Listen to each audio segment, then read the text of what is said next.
Well, good morning. Thank you for being with us this morning. Thank you for spending some time out of your busy schedule to talk about a topic that is important to all of us, obviously.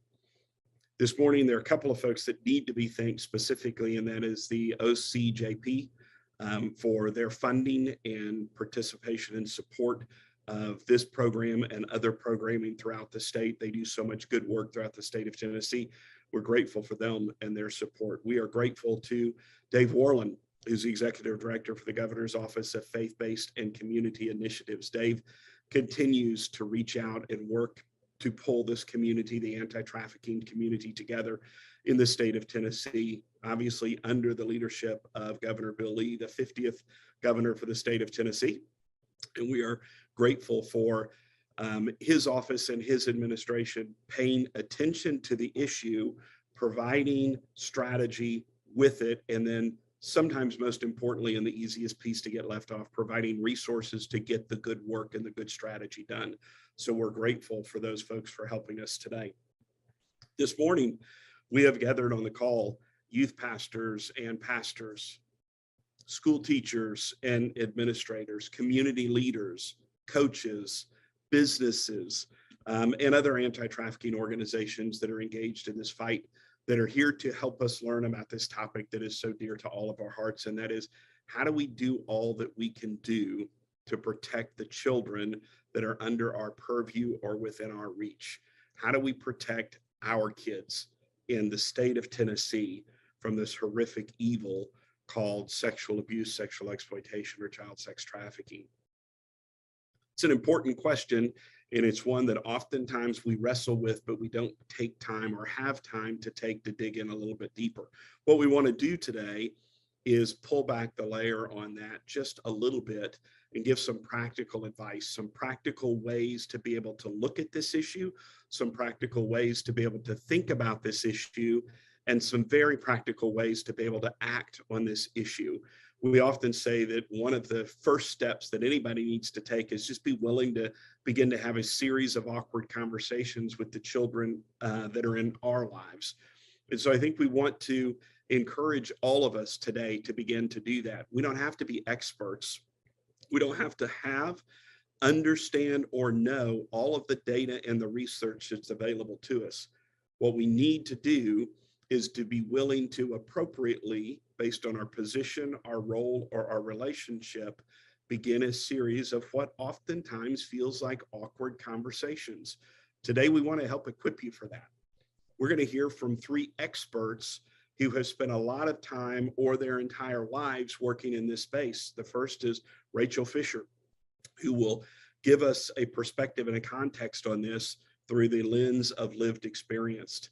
The second is Debbie Garner, who has come to us today with a 30+ year history in law enforcement, in working with protecting children and prosecuting and uncovering those who would intend to do harm or have done harm to children. And the third speaker is Ryan Dunlap. Ryan will speak to us this morning about a thing called digital citizenship and how to manage ourselves and protect the children that we work with online in this crazy, chaotic, and ever-changing digital world and digital landscape. Those perspectives will bring to us, I think, a comprehensive way to begin to start to take steps. And don't wait on comfort to take steps. Be willing to take, again, the appropriate steps with the people and lives that you're a part of, in whatever role and capacity it is that makes sense. Don't wait. Waiting causes unnecessary harm. I heard somebody say several years ago, sometimes discomfort and sometimes the pain that we wrestle with as we go through this is ignorance leaving the body. They weren't saying that as a negative. They were saying it as a way to say sometimes as we gain more knowledge, our discomfort around that topic can go through a season where it increases, not decreases. And so if you find yourself in that situation this morning, reach back out, ask some questions, talk to organizations in your community that care, reach back out to us at Street Grace, and we'll help connect you with organizations in your community that are doing the work. But be willing to start.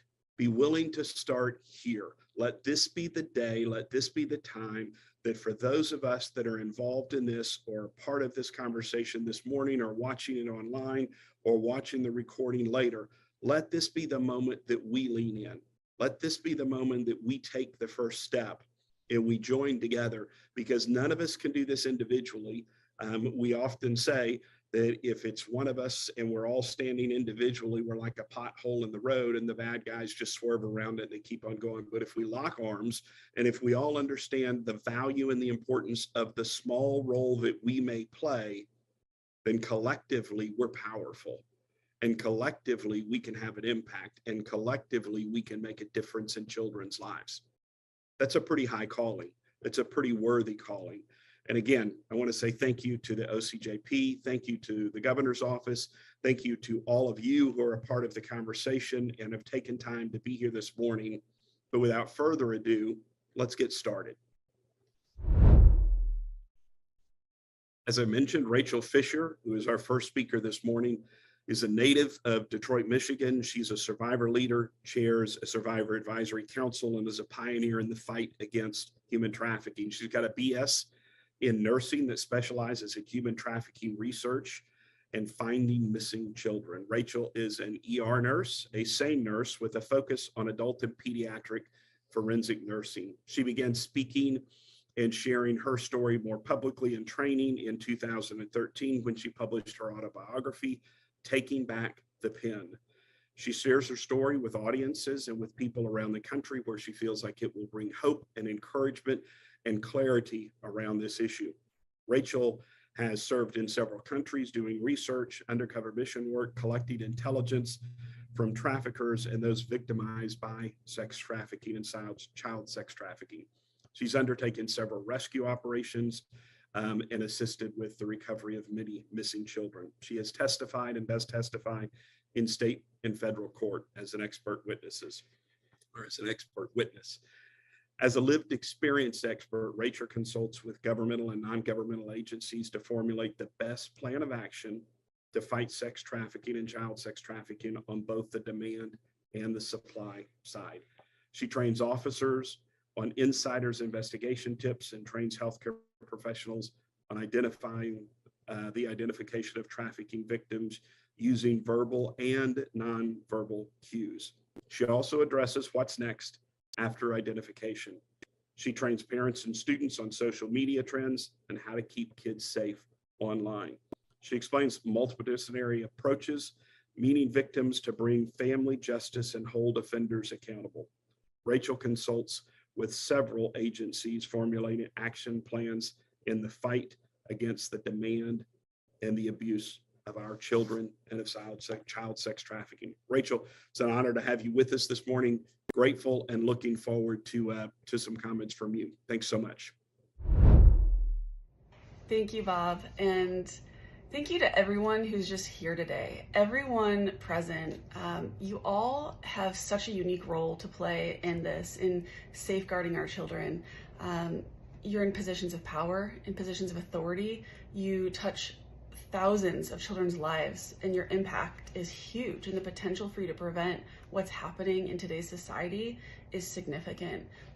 When I was a child, if I had people like you who took the time to come onto a call like this to find out what's going on and how can we help, I may have been able to escape what happened to me. But I was a child in the foster care system. I was a vulnerable youth. I had access to the internet. I had a private Christian school, a great church to go to, and everything should have been fine, right? No, it wasn't. I had vulnerabilities. I had things that were targeted when I went online, when I was emailing in chat rooms, when I went to different websites and social media. I started being befriended. I started seeking people to give me what I needed and what I was lacking, and people who offered me opportunities. And I, unfortunately, at 15 was trafficked, and I went through a lot of years of pain. And when people found stuff online of who I'd been talking to, pictures that were posted of me, they looked at me as a bad child, as a delinquent. But I was simply a child who was given a very powerful tool, the internet. And I didn't know what to do, what to look for. It was my access to the world outside of the walls that I was caged in. And every child, every teenager, they seek that emotional support, the peer support, and they look for something. And if you don't know how to prevent that, if you don't know how to teach your children safety and be more on the offense than the defense, then it's a very scary place that your children are in. When you give your child access to the online world, you're giving the world access to your child. And you have to be prepared for that. And being on the defense, no child likes to be told what to do. No teenager wants to be told what to do. So when you find what they're doing online and you punish them, you take away their tablet, their phone, and you say you shouldn't be doing that, it's bad, then they're just getting punished and they don't like that. But when you come on the offense and you say, hey, here's this tablet, here's the digital era, but you may see this, you may be exposed to this. If somebody says this, then this. When you teach them before you're giving it to them, you're educating them. Then they're not being told what to not do. They're not in trouble. That way, when they access it and they say, oh yeah, they told me to look out for this and now I know to prevent it. And it's a totally different ballgame than coming at the back end. So prevention is key, awareness is key, being able to have those hard discussions. And it's tough because in schools, churches, nobody really wants to talk about sexual things. They don't want to talk about dirty things. And so we shelter our children, we shelter our ears because we don't want to believe it. But unfortunately, it's happening. Whether we like it or not, it's happening. It's happening to children. I'm a nurse now. I do forensics. And so I take care of children who have been abused and trafficked and assaulted. And it's a common theme. I've seen as young as 8 years old that were trafficked and groomed online. The average age is about 12 to 14 years old, but in thousands of patients, it's a common theme that they met this person online, that it was through a chat room, through a gaming console, through social media. It's happening and we can't prevent it, but we can be educated and aware of it to be able to make a difference in our children's lives. I wish that I had this community in my life because everyone here, you are a village and it takes a village to be able to come around and help children. So in whatever capacity that you're able to, be aware, be educated, and spread that knowledge with whoever you can because you impact children. And those children look to you for guidance, for support, and you have the opportunity to be able to make that difference and prevent people from going through the traumas that are happening. And so I'm just so grateful that I'm just able to talk to you all today and that you're listening because that's the first step. If you don't know that there's a problem, you don't know how to fix it. If you don't know how to fix it, you don't know what to do. So the fact that you're here is the first step. And I'm so excited because the impact that you can have just by being engaged and getting involved and educated is huge. And for the kids, for the children, for our youth, this is crucial. You are crucial. You are the stakeholders. You are the people that can make it happen. So thank you just for being here, and I'm excited to see what happens moving forward just with the outcome of all of us coming together here and fighting for our kids. Thank you, Rachel. Thank you for sharing your heart. Thank you for sharing your passion. Thank you for the encouragement. Thank you for all that you do and for being a part of this. We are better as a movement, and we are better because of survivors and those with lived experience who will come back and speak to this issue and lead us in the process of making all the advances that we're doing. Up next is Debbie Garner. Debbie is the solutions evangelist for an organization called Grayshift. They are a leading provider of mobile digital device forensics, specializing in law enforcement access and extraction. With an impressive track record of leading digital forensic investigations to identify child predators, Debbie has a minimum of 30 years experience with the Georgia Bureau of Investigations. She's led the Child Exploitation and Computer Crimes Unit, CEAC, and the Georgia Internet Crimes Against Children Task Force, the ICAC Task Force. In her current role with Grayshift, Debbie is a thought leader and industry evangelist, and she uses her extensive knowledge to align the voice of law enforcement with Grayshift's forward-looking strategy that will drive awareness among law enforcement and government agencies, technology partners, and channel partners globally. As mentioned, prior to joining Grayshift, Debbie was the special agent in charge of the GBI's CEAC unit, where she led a 35-person team of special agents, digital forensic investigators, criminal intelligence analysts, and administrative personnel. As the commander of the ICAC task force, her team successfully identified over 2,500 child predators. She also graduated from the FBI National Academy, Session 267, and was a member of the FBI's Domestic Security Alliance Council. A post-certified instructor since 1997, Debbie is presented frequently on Medicaid fraud, firearms, intelligent operations, and internet safety, and as well as online child safety and exploitation. She's passionate about gathering actionable digital evidence to solve crimes and to protect our community. She's very excited and most passionate about digital forensics for law enforcement and continues to foster innovation in the field. And Grayshift clearly has its finger on the heartbeat of that evolving industry. We're thrilled and honored to have Debbie with us. Debbie's been a longtime partner of Street Grace and a friend to hundreds of organizations and thousands of children and those whose lives that she's affected over her career. So Debbie, really honored to have you. Thanks for taking time to be with us. I know this is an incredibly busy season for you, and we're just thrilled that you could stop by and take a few minutes to share and to talk to our folks. Hello, my name is Debbie Garner, and I recently retired from a 30-year career with the Georgia Bureau of Investigation.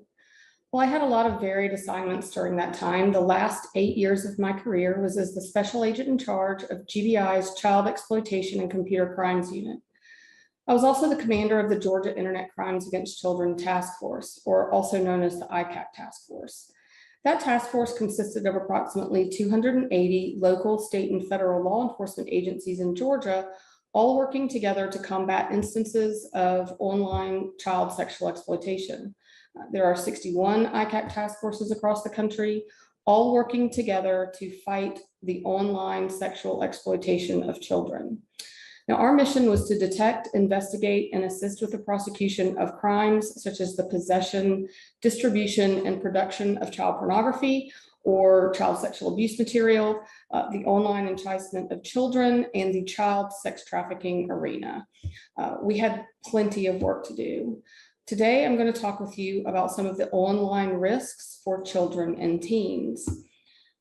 So as I thought about the best way to truly relay to you facts about the risks for children and teens online, I decided to refer to statistics, research, and the collective experience of my office, the law enforcement agencies across the country, and really around the world. I've been asked to describe the online and digital threat landscape from the perspective of someone who worked for years to reduce the online sexual exploitation of children and worked for years to find and stop those preying on our children. Now, there is almost no way to cover all of the details in a short amount of time, but I'm willing to I'm going to try to give you a high-level overview of what is happening online that can and does harm our children. There are four main sources for the facts and statistics that I'm going to include: the National Center for Missing and Exploited Children, or NCMEC, Thorn, the Child Rescue Coalition, and the Internet Watch Foundation. And while there are many online dangers, such as online predators, sexting, sextortion, cyberbullying, and fraudulent activity, many of which are interrelated, today we are going to concentrate on online predators and online enticement, as well as sexting and sextortion. Now, an online child predator is someone that seeks contact with children and adolescents on the internet for abusive and exploitative purposes that are typically sexual. They use the internet as a method to facilitate contact with children and to potentially harm them online or offline. Online child predators target their victims using a multitude of resources or applications, which may include forums, social media, chat rooms, instant messaging, and other internet-based platforms that have a younger user base. On many online platforms, they can engage with victims anonymously, try to befriend them, conceal their identity, or pretend to be someone that they are not to decrease their chance of detection. An online predator will often be a master manipulator. They will use the internet to be whomever they want. They'll look for kids who are emotionally vulnerable and may have issues at home or at school. Empathize with your child to gain their trust. and they target both boys and girls. I would like to add that there is no demographic for online predators. During online proactive undercover operations conducted by ICAC task forces across the country, the ages of the offenders arrested varied significantly. They came from different socioeconomic backgrounds, and they were diverse races and ethnicities. And while predominantly male, there were female offenders as well. Online grooming is a term used broadly to describe the tactics abusers deploy through the internet to sexually exploit children. It can happen quickly or over a period of time. However, at its core, it's a process of exploiting trust to shift expectations of what safe behavior is, and is leveraging fear and shame to keep a child silent. For child predators, once they can initiate contact and gain access to the child, the grooming process begins. And the predator starts to deliberately befriend and establish an emotional connection with the child to lower the child's inhibitions in preparation to abuse the child online or offline. They groom children by having conversations that ultimately develop trust and secrecy. They do this as a result of manipulating a child by listening to and sympathizing with the child's problems and insecurities. They often affirm the feelings and the choices made by the child. They will turn a child against their family and friends. An online predator may make your child feel guilty or ashamed for speaking with them. They will prey on a teen's desire for romance, attention, adventure, and sexual information. Often they will exploit the child's natural sexual curiosities. It's not uncommon for a predator to send your child gifts through the mail, like cell phones, webcams, clothing, and bus tickets. And often they will send a child revealing pictures of themselves when asking the child for similar pictures. They're trying to normalize this behavior. During and after the grooming process, an online predator may engage in sexual conversations, ask your child for revealing pictures, ask to meet your child in person, ask to meet for sexual purposes. They may blackmail or extort your child for additional sexual images, content, or money, and they may even ask them to have sex with other people for money, resulting in a trafficking situation. Some of those predatory activities can and often lead to what we call sextortion. Sextortion takes on different forms, but at its core, it is a threat to expose sexual images in order to make a person do something. These threats can come from both strangers met online or once intimate or romantic partners, boyfriends and girlfriends, attempting to harass, embarrass, and control victims. Sextortion frequently happens to children and occurs on social media networking sites, as well as texting and messaging platforms. Some of the most common tactics include threatening to post the child's images or videos online, sharing the child's images with family and friends, using multiple identities to contact and manipulate the child, threatening physical harm against the child or their family, and even creating fake profiles of the victim using their images. Now, the FBI has recently reported that in the so-called sextortion schemes that have recently become more prevalent, adult predators pretending to be young girls contact young males, usually between the ages of 14 and 17, online over any platform used to meet and communicate, such as gaming, applications, or social media accounts.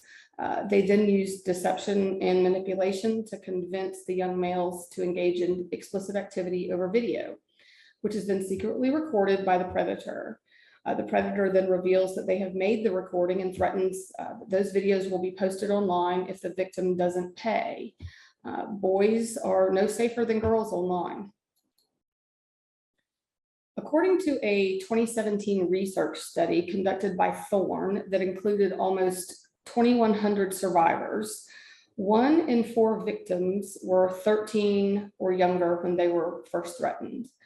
2 in 3 victims were girls threatened before the age of 16. 60% of online victims were threatened within 2 weeks of initial contact. 47% of victims experienced threats daily. 65% of victims blocked offenders from contacting them. 45% of victims reported that the contact did not stop after they tried blocking the offenders. 62% of victims complied with demands in an effort to make the threat stop. 1 in 3 victims never told anyone.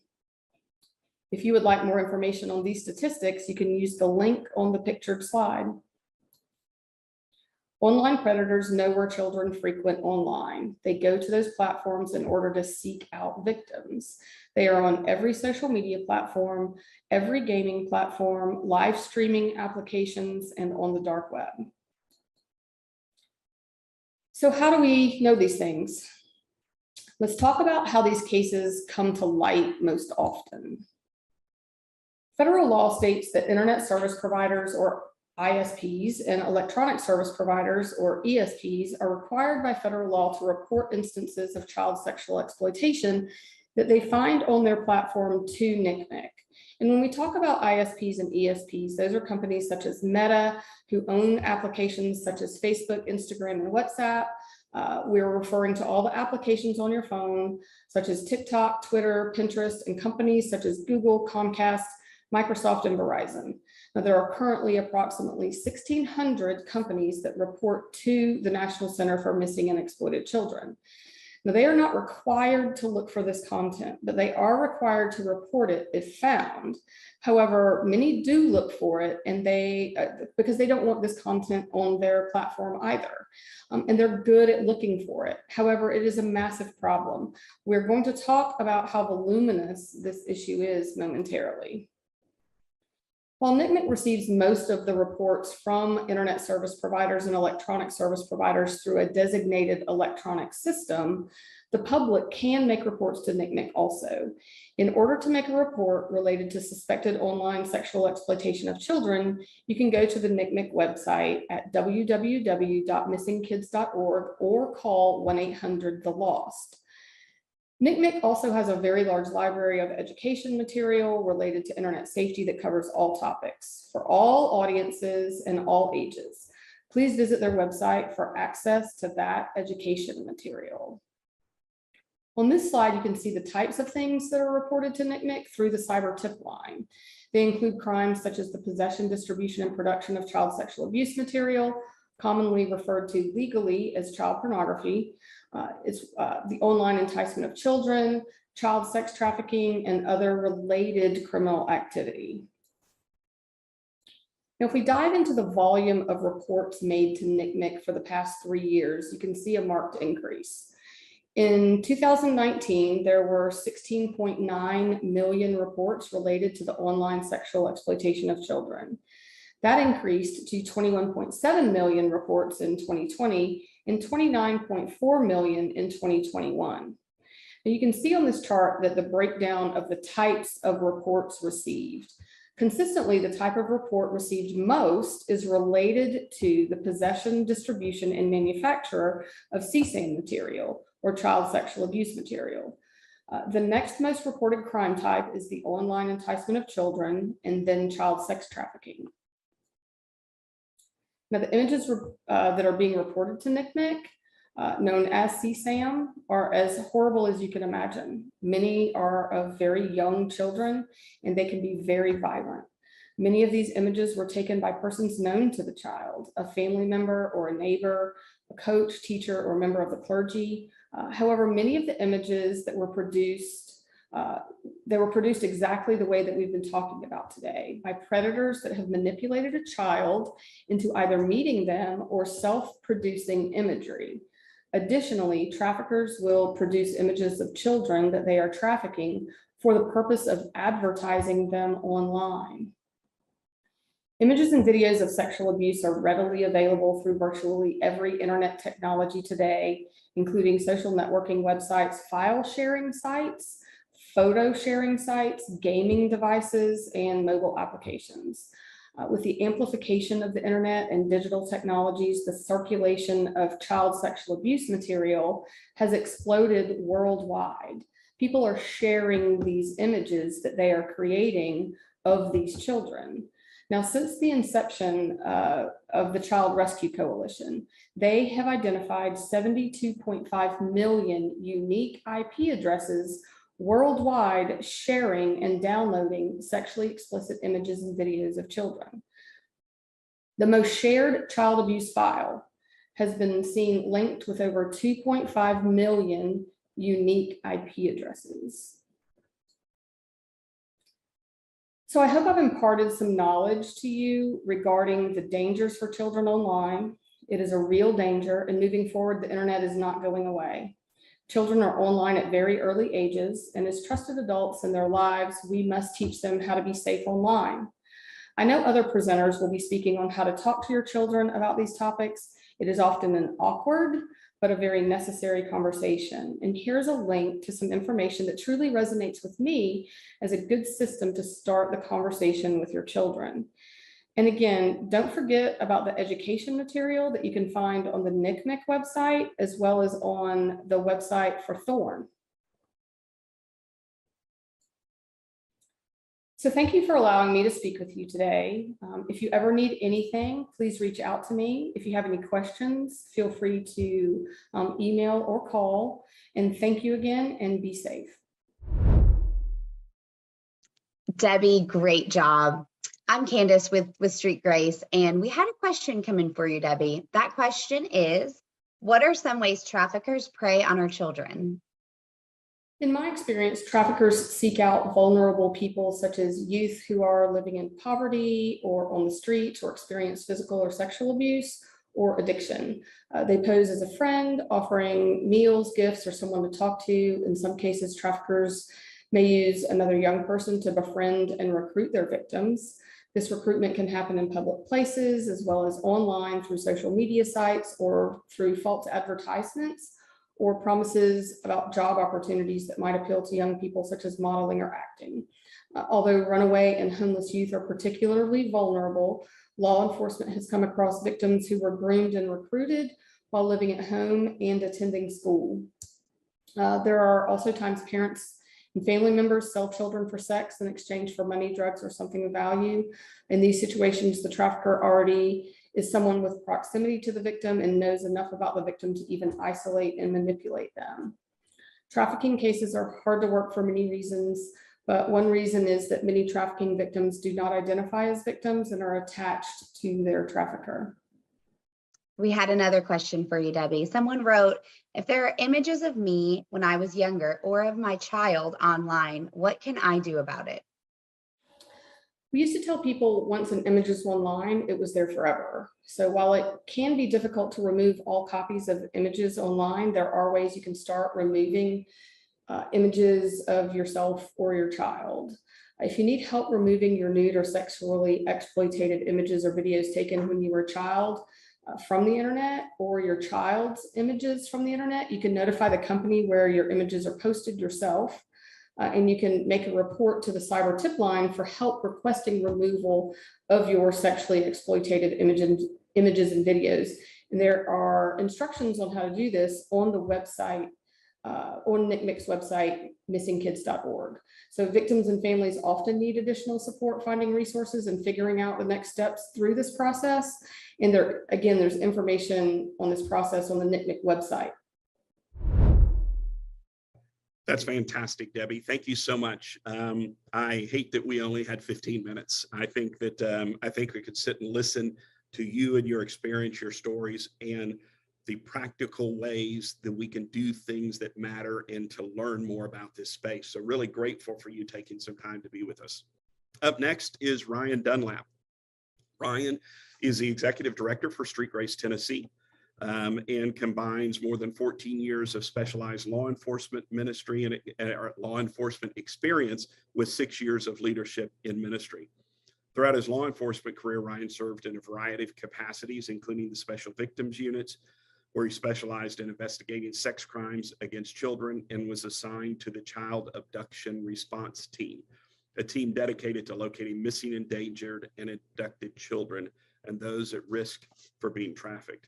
In addition to his work with the Special Victims Unit, Ryan served in several collateral positions to include SWAT hostage negotiations and the Crisis Intervention Team. In 2015, Ryan transitioned out of law enforcement to join the leadership team at a large multi-site mega church in Atlanta, Georgia, as the Director of Life Safety.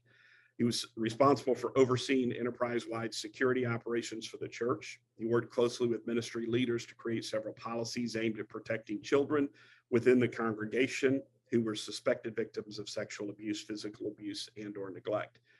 He was later advanced to the Executive Director of Operations role and was tasked with leading the day-to-day functions of the operations team, overseeing the enterprise-wide strategy for information technology, life safety, facilities management, and operations personnel.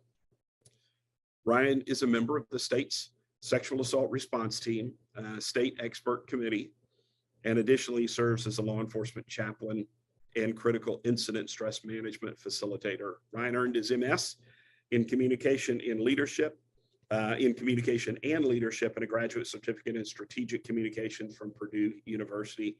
He earned his BA in criminal justice from St. Leo and continues to this day to educate and advance his career with additional certifications and trainings. He's completed more than 3,600 hours of law enforcement training. Ryan, thanks again for being with us today. Thanks for what you do in the state of Tennessee, for what you do with Street Grace. It's an honor to have you and look forward to hearing what you have to say, again, in practical ways about how we can protect and guard the children who we have been given responsibility for. Thanks so much for your time, Ryan. Hello, everyone. My name is Ryan Dunlap, and I do serve as the Executive Director of Street Grace Tennessee.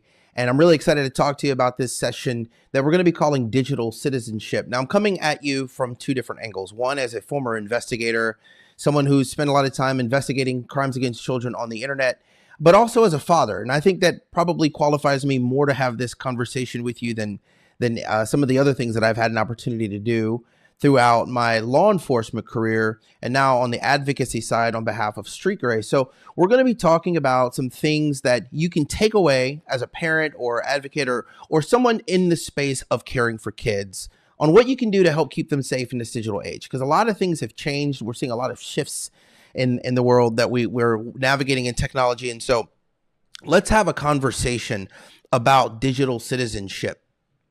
And what is it, and why do we even need to know about it, really? So here's what I would ask you to do to consider this. If we think about citizenship, just as citizens of Earth, right? We know that citizenship is the level of connectedness and membership that an individual has to a particular community. And communities can be defined by several different cultural components. And so we know that these can be language and beliefs.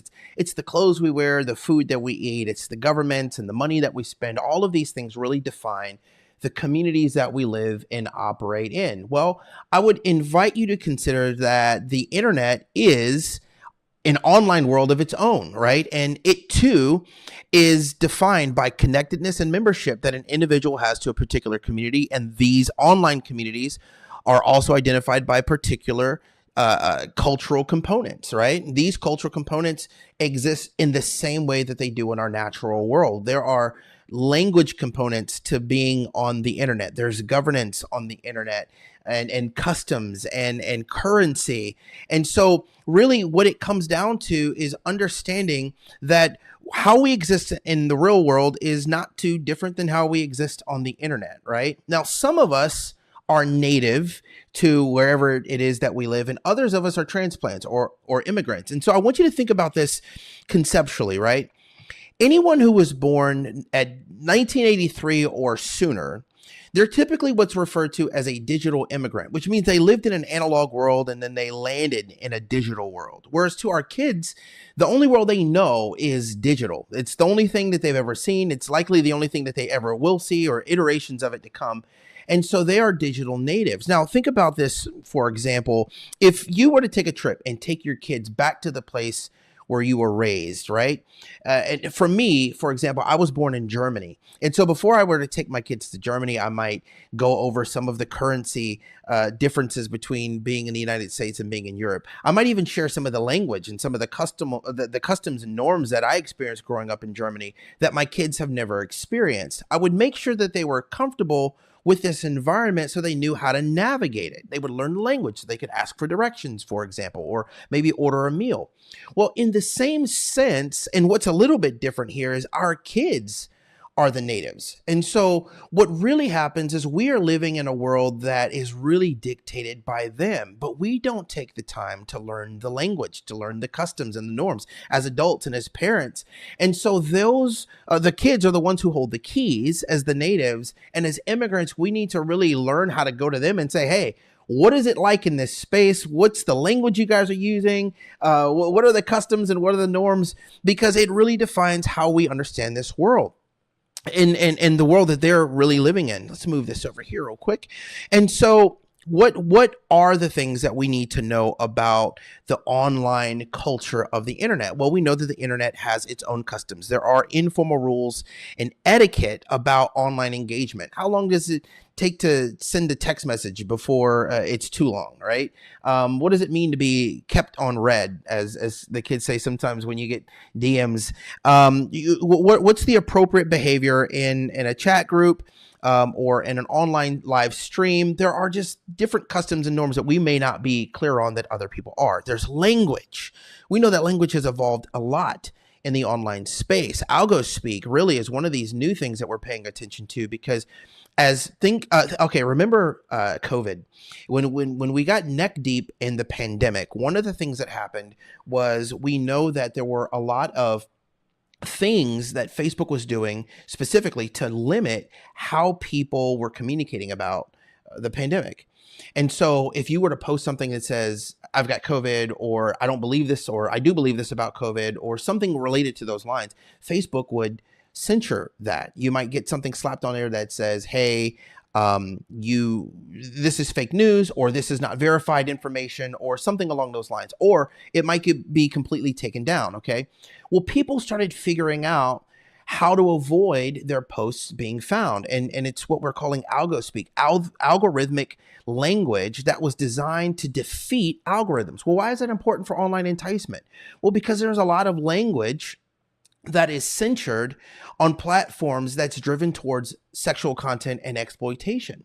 And so we're seeing language evolve in this space much the same way. So instead of someone writing about sex, they might write segs, S-E-G-G-S. Or instead of writing out nipples, for example, they might write nipnops. And there are a lot of different ways that this kind of comes out. But what we really have to understand here is that this language, if you don't know what the language is, you may see innocent language on your child's phone and not know how to discern it, right? Because not all of it is obvious. For example, when we were talking about the pandemic, one of the things people kept saying was paninis.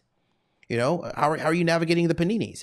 And it seemed a little weird, but paninis was a word people were using to talk about the pandemic without it getting flagged. And so it's important for us to understand that language has evolved, and now there are hashtags and tweets and different things that dictate how we communicate with each other online. Currency, we know, Bitcoin, gaming, Ethereum, there's a lot of different digital currency out there in the world.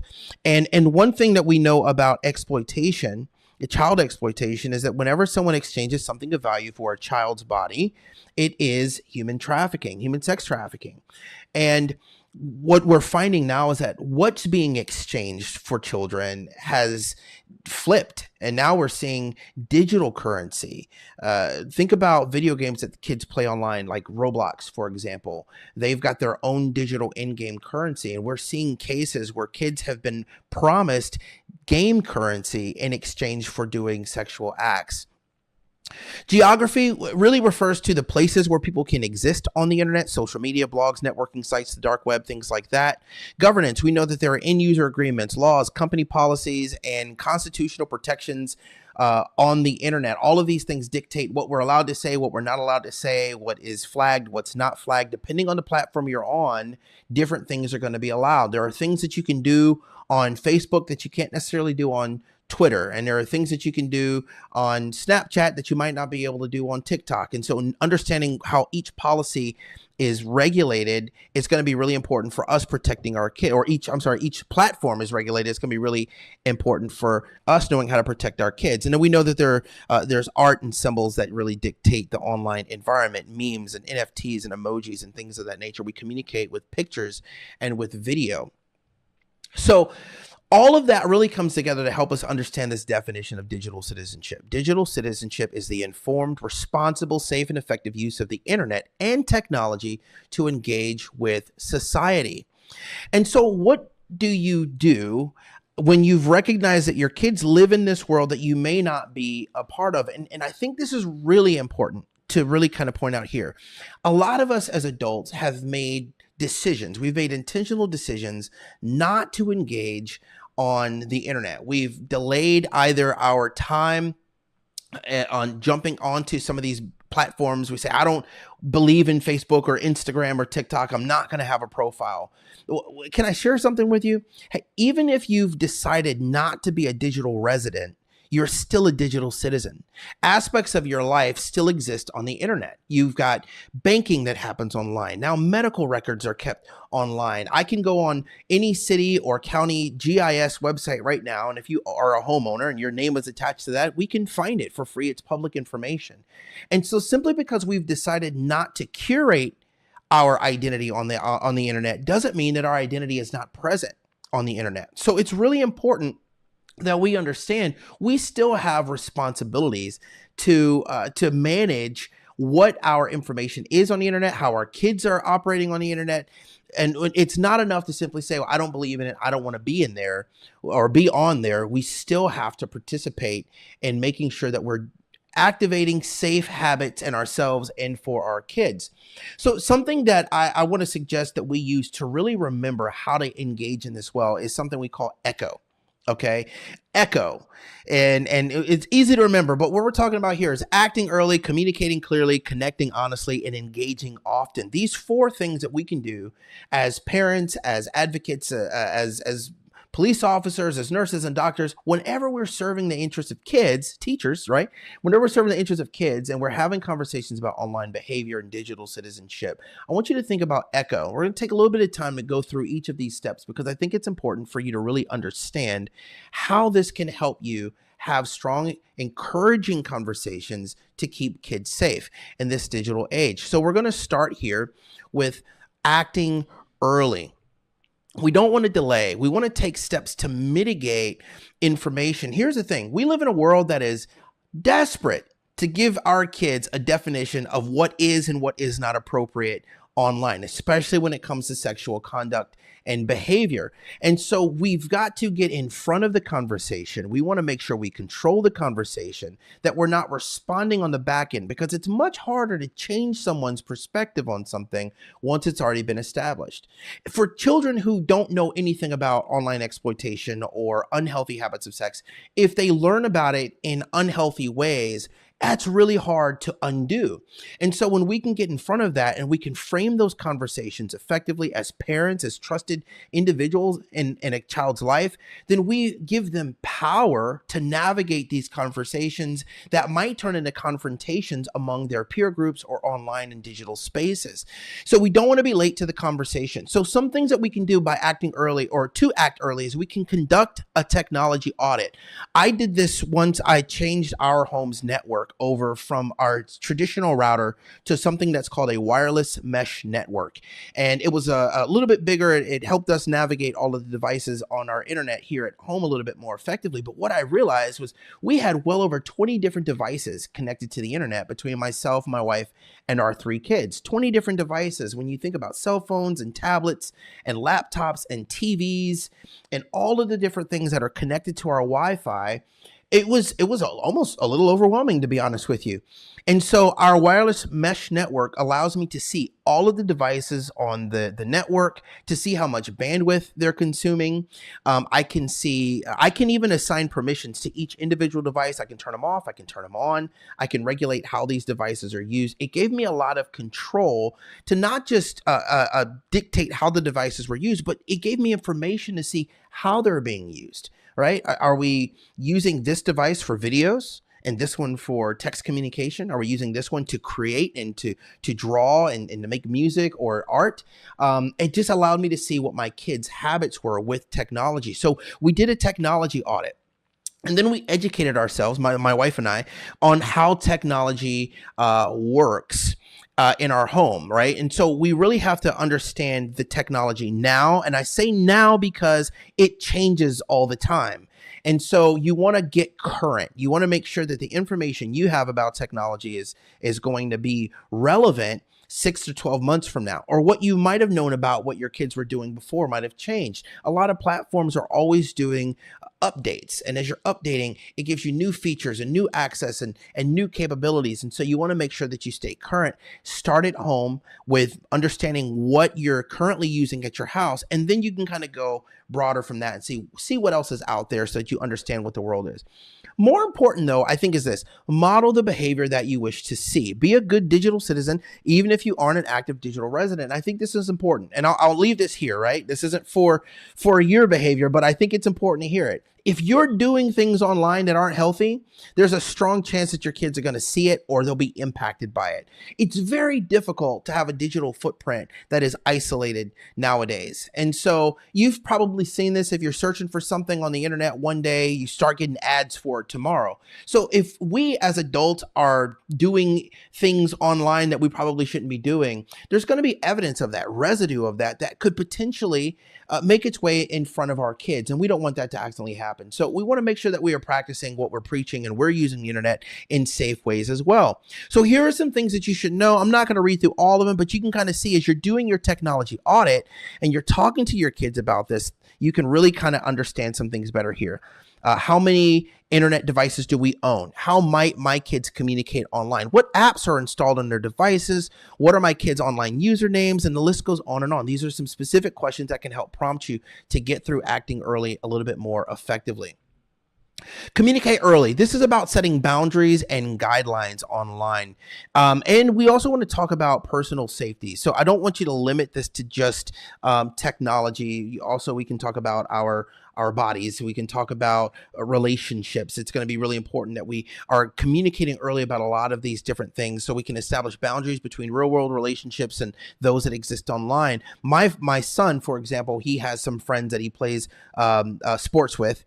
And sometimes they come home from playing sports and they want to get online together. And so what is acceptable and what is not acceptable? How do I know that the people that are connected with, my kids are connected with online, are the same people they're connected with in the real world? Because my kids are really quick to say, oh, that's my friend. That's my friend. And I've learned that some of these friends are people that they've never actually met in real life. So how do we navigate those boundaries? I also want to recommend that you invite kids into the process of creating these rules and boundaries, that you're not just throwing rules at them, but you give them an opportunity to speak into it. And I think this is really, really helpful, that you have enabling conversations and not limiting conversations. And this is what that means. A lot of times as parents, we say, you can't do this, you can't see these things, you can't go to this website, it can't be like this. The way I suggest that parents do this is that you have enabling conversations. Here's what you can do. Here's what you're able to do now. And if anything other than that presents itself, or if there's another window that opens up that you want to try to do something new, come and let me know. And so this is what happened with my son. My son knew that there were certain games that were vetted. I checked them out. I did the audit. I played them. I figured them out. I learned what the parental controls were. I disabled the things in the game that I didn't like. And as time went on and we had trust that was generated from that, he called and asked and said, hey, well, I want to do these other things on the game. Can I get a microphone and talk to my friends? And so we had to come up with new boundaries for that, right? I want to know when the friends are logged in. They can only be in a private group. I get to set it up. I dictate how that technology is used and how long. I get on the phone with dad or mom for the friend, and we make sure that our kids are both connected. And it sounds like a lot of steps, but it's important because, you know, there are conversations that happen in our kids' world that if we're not paying attention to them, they can be really harmful, and they can be exploitative, or they can be harmful just to their minds about the things that they hear. Okay. And we want to make sure we're following up regularly, discussing the risks of online conduct. Another thing that's really important is make sure we talk to our kids about what they should and should not share. We don't share passwords. We don't share names and addresses and phone numbers. This is really important to talk about a boundary because, and we'll get into this a little bit later, but you want to make sure that whatever platform your kids are on is the platform they stay on. So what I mean by that is, if you have a friend that your kids, or if your kids have a friend that they've connected with online, one of the ways that exploiters isolate kids from safe places is they will say, well, what's your phone number, or what's your Snapchat, or what's your Instagram handle? I'm going to connect with you there. Well, if the game my son is playing has established parental controls, but then he engages in an offline conversation or in a conversation in another platform, well, then those protections go out the window. And so one of the boundaries that we have is making sure that you only communicate with with your friends on the platform that you're on. And if you want to change platforms, we got to have a conversation first. So Connect Honestly really is about allowing your personal comfort to not dictate when conversations start, right? Because here's a reality. A lot of times as parents, we will delay an important conversation with our kids simply because we're uncomfortable about it. And a lot of times they're not really all that uncomfortable about it. You know, as an investigator, one of the worst things that I would hear from parents is that they would have the conversation with their kids and their kid would come back and be like, oh, I've already heard about that. I've already had that talk. Tommy told me about it. Or we talked about it in school.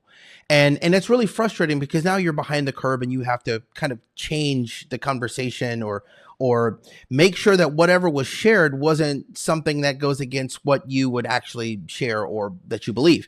So you want to make sure that you don't allow your discomfort or embarrassment to dictate when you have the conversation. You want to be proactive and be prepared to give healthy context to unhealthy content that they might have already been exposed to. The whole goal here is to foster trust, safety, and if necessary, forgiveness. Because when you open this door, your child may come up and say, hey, I've already had this conversation. We've already talked about this before. And so unfortunately, I need to admit some things to you.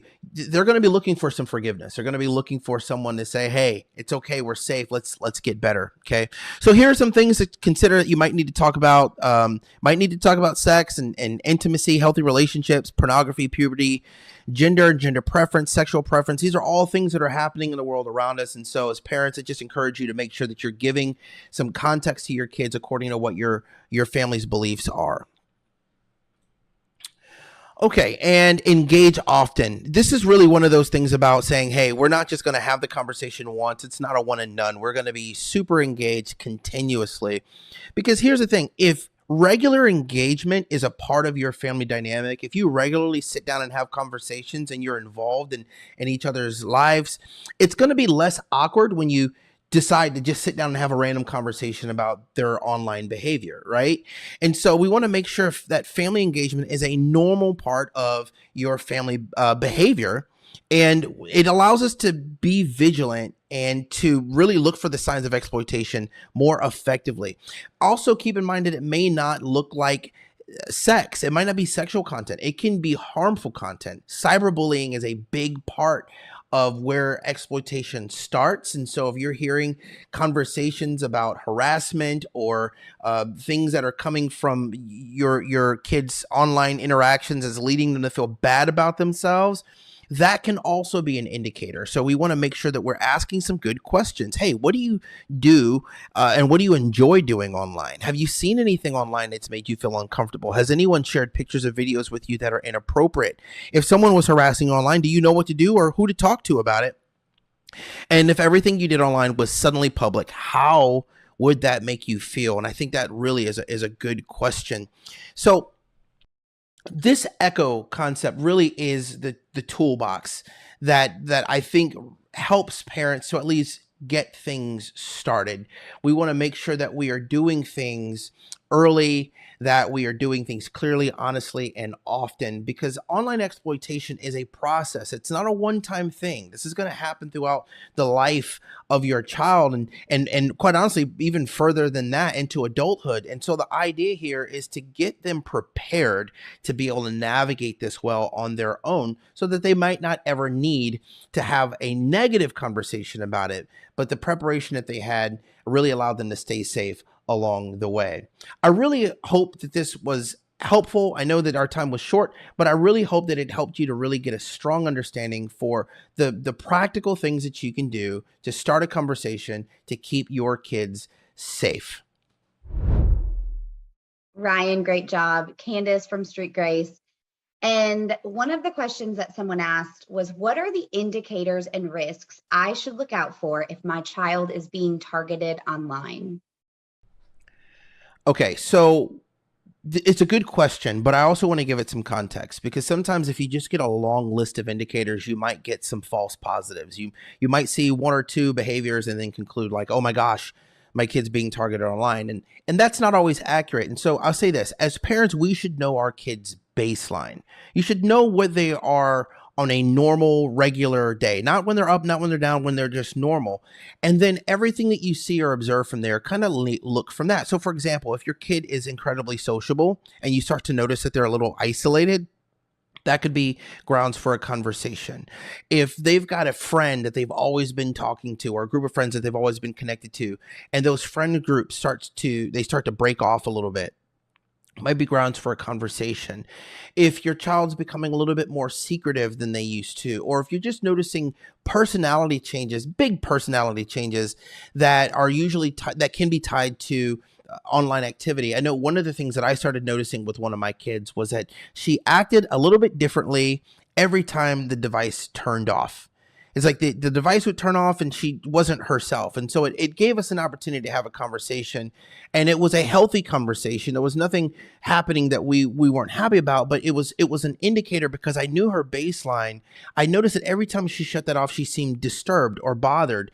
And what I learned was that she was shutting it off because she started seeing things that she knew she wasn't supposed to be seeing. She was frustrated that some of her friends were kind of navigating this thing the way that she didn't think that they should have according to the rules that we have in our home. And so she was separating herself, but she didn't feel good about it. And so it was a great conversation starter. I think if you know the baseline for your child, it will open the door for conversations like this because you'll be able to say, that's not right. And then you've got some good questions that you can ask to follow up with them on. One more question for you, Ryan. Someone asked, what tools can I use to keep my kids safe at home while they're online? So I've got a recommendation for a couple of apps that I've used, but let me give some context first and say that it's more than just the app, right? Parental involvement matters. And so this is not going to be one of those things that you can just throw an application at, set it and forget it. You still have to be involved, but the tools can help to supplement the relationship and the agreement that you set with your kids. So if we're talking about mobile devices, Bark and Custodio are both great apps. I've got a version of Custodio on my phone, and my kids have the kids version on their phone. And with that, it allows me to see what their search history is, who they're talking to, what they're watching on the internet. I get a daily report sent to my email inbox that tells me all of these things. And if there's anything active that they're doing, like right now, that they shouldn't have done, that I flagged, say there's a website that I know I don't want them going to, it'll send that notification to my phone. A lot of layers to it, very, very helpful. Bark does some of the same things, but the biggest difference is that Custodio does have that free version if you don't have the ability to make that investment. The other thing that is important is if you want like a browser search tool, and there are several out there. One that I've used in the past is called Covenant Eyes, and so that limits the websites that your kids are able to go to. And so that's one to look into. And then lastly, if you're into streaming movies, our family loves to watch movies, but sometimes there's content in the movies that we don't want our kids to see. We use a browser extension called ClearPlay. And what ClearPlay does is it identifies these questionable moments in movies. Say, maybe there's alcohol or drugs being used, or there's sexual conversations or sexual content, whatever that might be. ClearPlay identifies that in the movie and gives you the ability to turn that scene on or off. And then when you watch the movie with your family, those particular scenes will be omitted. So super helpful. I really, really like it. It's helped us get through some movies that we thought were kind of cool for the kids, but had some moments that we didn't enjoy. So all that to say, though, they're tools, and none of this is going to be better than having a conversation and having strong agreement on what the guidelines and the rules are. And then we use a tool to supplement and enforce those things. Thank you, Ryan. Wow, that's great. That's incredibly practical, incredibly helpful, and it's something that we can all begin to do today. Thank you, Rachel, for sharing your passion and your heart and giving that to us so that we can be better in the work that we do. Thank you, Debbie, for all that you have done and for the children that you have protected. Thank you for what you continue to do, and for you illuminating for us the ways that you've seen this come to fruition, and so that we can be better equipped to fight this. And thanks again, Ryan. Again, I want to thank the Office of Criminal Justice Programs, OCJP, for the funding and the opportunity to present this. I want to thank Dave Warland, and Governor Lee's office for their leadership in this. And I want to thank you. Thank you for taking the time. Your being here was a gift to us and to the children throughout the state, so that we can be prepared, so that we can lock arms, and so that we can do better together. One of the things that we say frequently is if we stand alone, we're like a pothole in the road. And when you see one of those, you just swerve around it. Sometimes you don't even slow down and you just keep going. But when we lock arms, together we're stronger, together we're better, together we have an impact, and together we have a broader reach. And so we're grateful for that. And we're grateful for you allowing us to have the time to be able to share some of this and for us to come together. If there's anything we can do to help you or to assist you as you take these next steps, as you begin a series of awkward conversations, or if you look for ways to get plugged in a role in your community, in your neighborhood, whether it's a group of parents getting together, whether it's coaches that are meeting with a team, whether it's a business that wants to learn more about trafficking and child exploitation and how they can equip and better equip folks to identify and respond properly, let us know. We're here to help. We're here to serve. If we're not the right organization for you, that's okay. We will connect you with the one that is in your community if there's any way that we can help or serve you. We're grateful for your time, grateful for your interest, grateful for your passion, and grateful for your willingness to, at a minimum, just begin a series of awkward conversations. You don't have to be the expert. You don't have to have all of the data and all the latest research available to you. I want to encourage you with that. What I want to encourage you to do is to take the first step and let us know how we can help. We're thrilled to do it and thrilled to be a part. Thanks again for being with us, and we look forward to seeing you soon.